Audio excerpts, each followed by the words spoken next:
Well, when a loved one vanishes, it leaves a hole in a family, one that continues to be painful, especially when there are no answers about what happened. That's right. And in tonight's Unsolved, Katie Jeffries is taking a look at a disappearance of a Baker County father 15 years ago.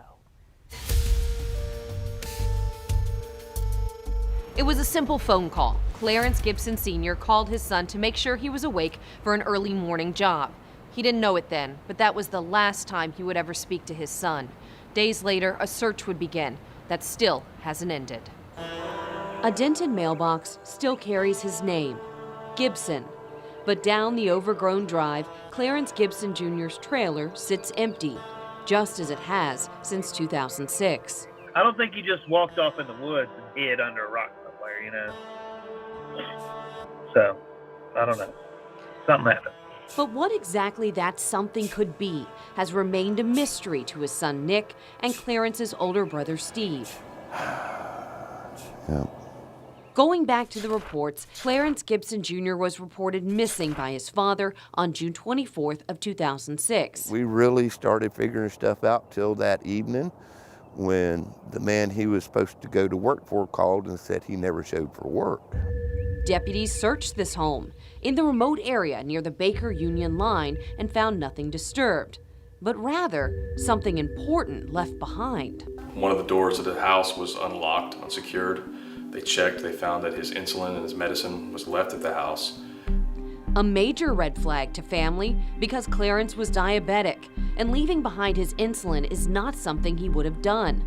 Clarence and his vehicle, a gray Nissan Pathfinder, were both entered into a law enforcement database for the missing, but there has never been a hit on either. The area he went missing is also a major challenge, much of it dirt roads and forest. Lieutenant Mancini says they even brought in radar to scan bodies of water. Pulled vehicles out of, certain bodies of water we thought might have been his vehicle, and it just hasn't panned out. It leaves the question, did Clarence leave willingly or was he harmed?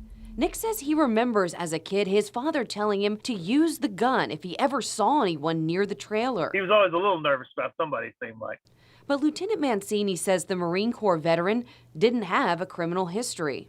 One of them guys that was bigger than life. You know, he was a life of the party kind of guy. He liked to make people laugh.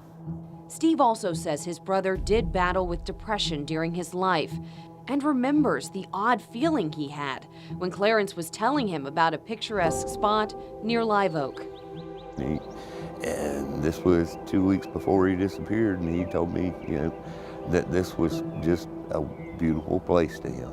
But to have no one even spot Gibson's Pathfinder in all these years, investigators and family find that strange.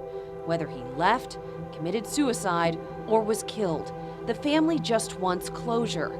Lieutenant Mancini says there are some people he wants to re-interview. Actively working on interviewing some people, doing some follow-ups on some things that the investigators at the time didn't originally know about. He isn't releasing details on what that may be, but the Gibsons hope it will bring answers, filling the hole left in their family and helping them heal if they can finally know what happened. We ain't got nothing. We ain't no closer to knowing what happened to him today than we were the day after it happened. If you know anything about the disappearance of Clarence Gibson Jr. or the whereabouts of his vehicle, please contact the Baker County Sheriff's Office. Katie Jeffries, First Coast News, on your side. And with advances in technology and people feeling more comfortable coming forward with information, cold cases are being solved at a record rate. Now, just this week, 2 cold cases from 1983 were solved, one from Suwannee County, the other from St. Lucie. And that is why we highlight these cases, in the hopes that spotlighting them will bring in new leads.